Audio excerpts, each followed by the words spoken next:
Hi everyone, कैसे हैं आप सब। आशा करते हैं बहुत अच्छे होंगे और आप लोगों की पढ़ाई बहुत अच्छे तरीके से चलेगी। मैं संजना, आप लोगों का पसंदीदा channel the risk study point, जिस पे हम लेके आए कक्षा 10 की बायोलॉजी। बायोलॉजी का जो तीसरा चैप्टर है वो क्या है, जीव जनन कैसे करते हैं।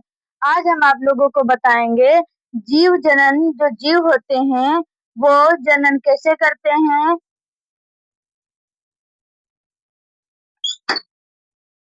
वह आज हम जानेंगे जीवों के बारे में। जो जीव होते हैं वो जो जनन करते हैं वो किस प्रकार करते हैं, तो आइए जानते हैं। पहले जो हमारा लेसन होगा उसके बारे में आप लोगों को बताएंगे। जो हमारा लेसन है जीव जनन करते हैं, पहले तो आप लोग जनन के बारे में जानेंगे। अगर कोई आप लोगों से पूछ ले, आप कोई लेसन पढ़ रहे हो और आपसे कोई पूछ ले कि इस लेसन का मतलब क्या होता है, अगर आप वही नहीं बता पाएंगे तो कितनी बेइज्जती वाली बात है। तो देरी ना करते हुए चलते हैं अपने टॉपिक की ओर। तो हमारा टॉपिक क्या लिखा है, जनन। पहले तो अब हम जनन के बारे में आप लोगों को बताएंगे। ये लेसन जो है हमारा, ये वेरी मोस्ट इम्पोर्टेंट लेसन है। एमसीक्यू क्वेश्चन भी इससे बहुत पूछे जाते हैं और लॉन्ग क्वेश्चन भी एक तो जरूर इससे पूछा जाता है और शॉर्ट क्वेश्चन भी पूछे जाते हैं। इसके जो टॉपिक हैं वो बहुत इम्पोर्टेंट हैं सन 2027 यूपी बोर्ड के लिए। क्या सन 2027 का जो यूपी बोर्ड आने वाला है उसके लिए ये वेरी मोस्ट इम्पोर्टेंट टॉपिक है मेरे प्यारे बच्चों। आइए जानते हैं क्या लिखा है। जनन। जनन में क्या लिखा है, सभी जीवों का अनिवार्य लक्षण है। जनन क्या है, जनन जो है वो सभी जीवों का अनिवार्य लक्षण है। जनन है वो सभी जीवों का अनिवार्य लक्षण है। जीवों द्वारा अपनी जाति व वंश की निरंतरता को बनाए रखने के लिए अपने जैसे जीवों को पैदा करने की प्रक्रिया को जनन कहते हैं। साधारण सी बात है, जनन को किस प्रकार बताया गया है।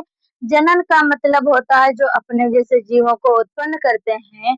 अपनी जाति व वंश की निरंतरता को बनाए रखने के लिए जीव अपने जैसे संतान की क्या करते हैं, संतान की उत्पत्ति करते हैं, जिससे कि उनकी जाति और वंश की निरंतरता बनती है और पीढ़ी दर पीढ़ी क्या होती है, चलती रहती है। यही बताया गया है जनन में। जनन सभी जीवों का एक अनिवार्य लक्षण है। अपने जीवों द्वारा अपनी जाति व वंश की निरंतरता को बनाए रखने के लिए अपने जैसे जीवों को पैदा करने की प्रक्रिया को क्या कहते हैं, जनन कहते हैं। अब आइए जानते हैं जनन के भाग कितने हैं। जो जनन है वो भी कई प्रकार से होता है। पहले तो हम अब आप लोगों को पौधों में जनन बताएंगे, उसके बाद क्या बताएंगे, जीवों में जनन।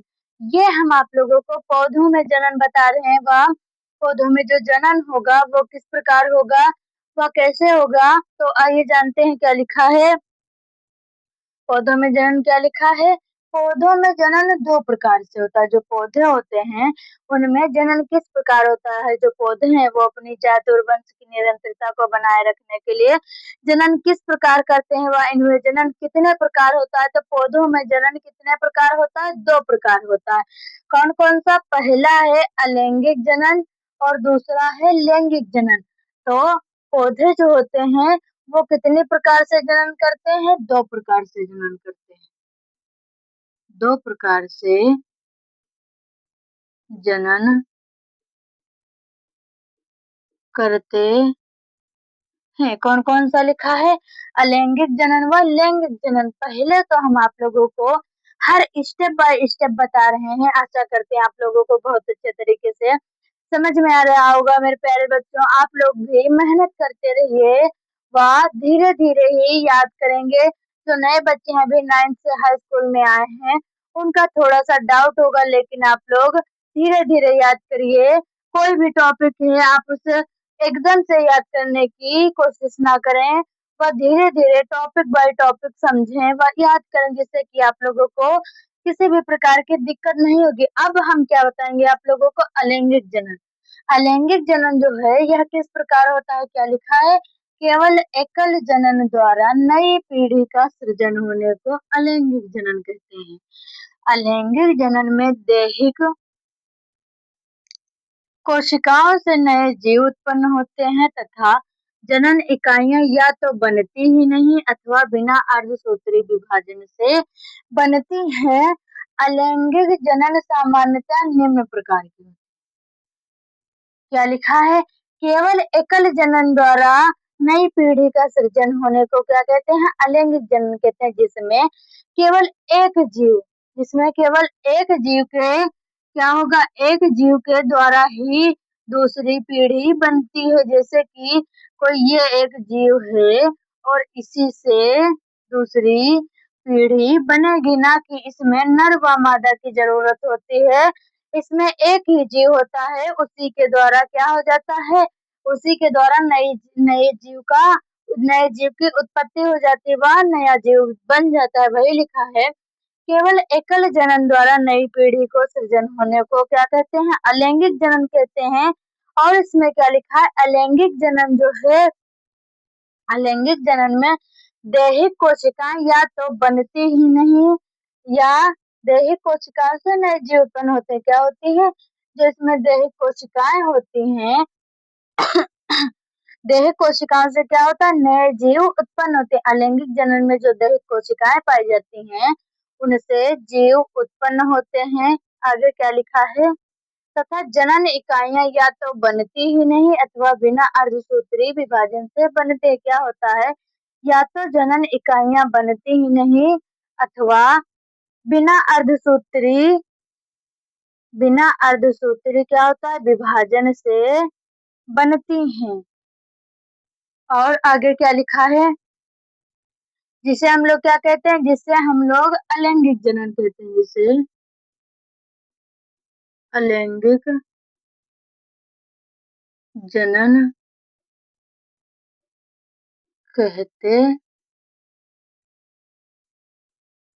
हैं। जिसे क्या कहते हैं? अलैंगिक जनन कहते हैं। अलैंगिक जनन सामान्यतः निम्न प्रकार की होती है।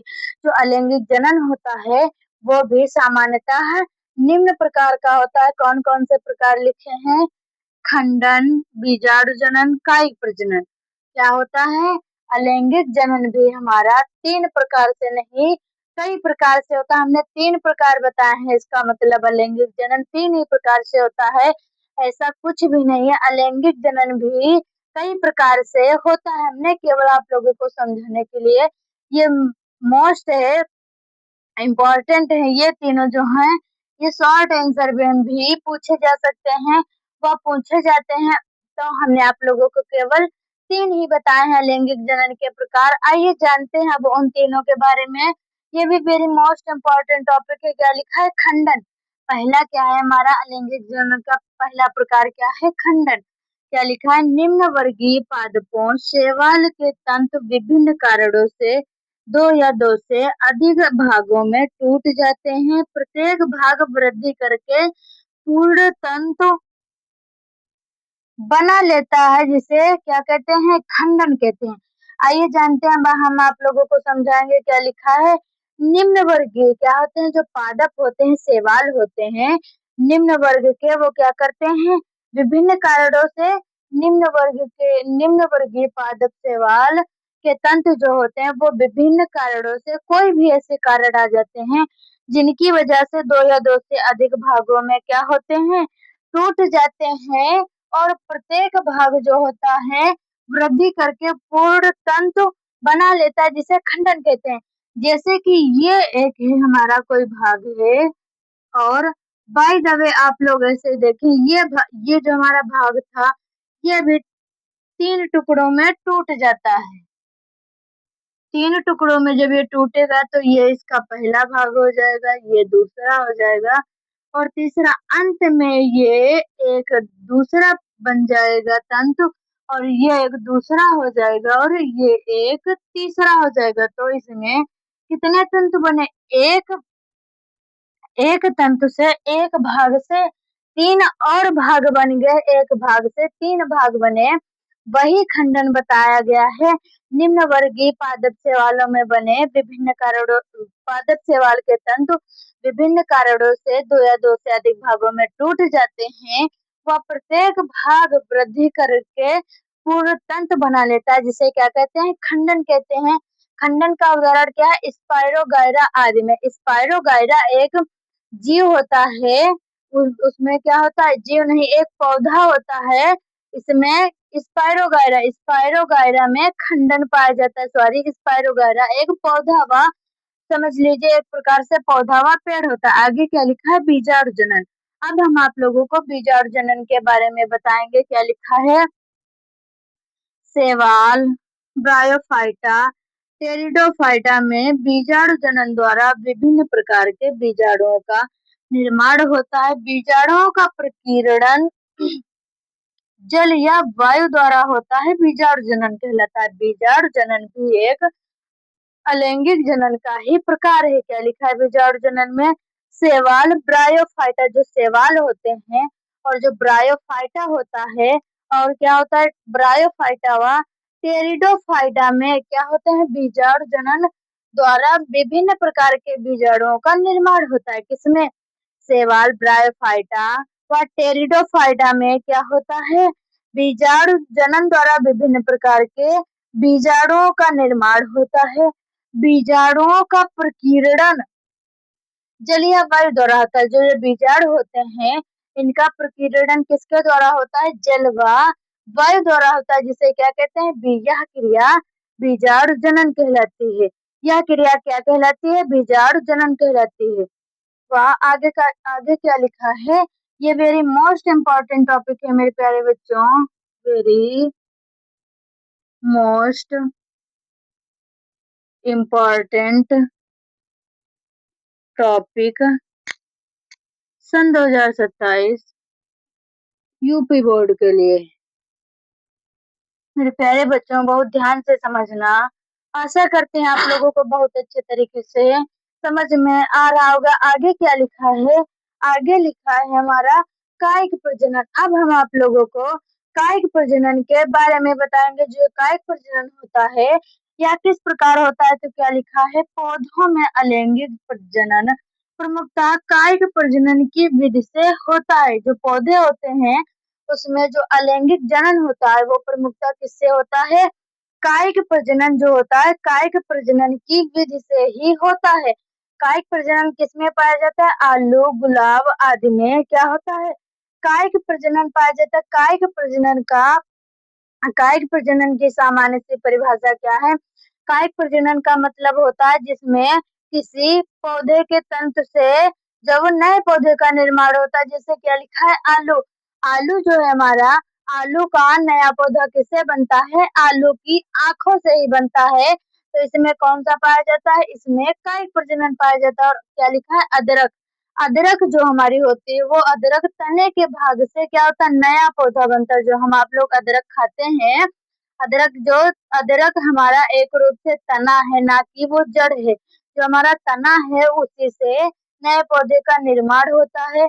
आगे क्या लिखा है, गुलाब, गुलाब तो आप लोग जानते ही होंगे। गुलाब जो है वो कटिंग द्वारा नया पौधा उगाया जाता है। गुलाब की हम लोग क्या लगाते हैं, कलम लगाते हैं, जिससे कि गुलाब का नया पौधा बनता है। आप लोगों ने अक्सर देखा होगा, गुलाब हमारा जो है, गुलाब का नया पौधा बीजों से इतनी जल्दी उत्पन्न नहीं होता है।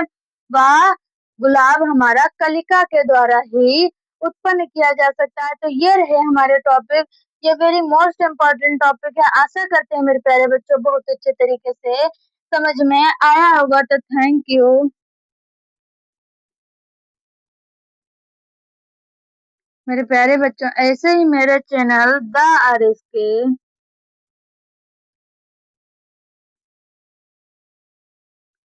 स्टडी पॉइंट को सपोर्ट करते रहिए। हम आप लोगों को बहुत अच्छे तरीके से पढ़ाएंगे। वह बहुत जल्द ही आप लोगों का इंग्लिश जो है वो आ चुके हैं, लेकिन कुछ कारणों की वजह से इस टाइम वीडियो नहीं पढ़ पा रही है। बहुत जल्दी इंग्लिश की वीडियो आने लगेंगी। तो तब तक के लिए नमस्कार, प्रणाम, राधे राधे। मिलते हैं आप लोगों को अगली वीडियो में अगले टॉपिक के साथ।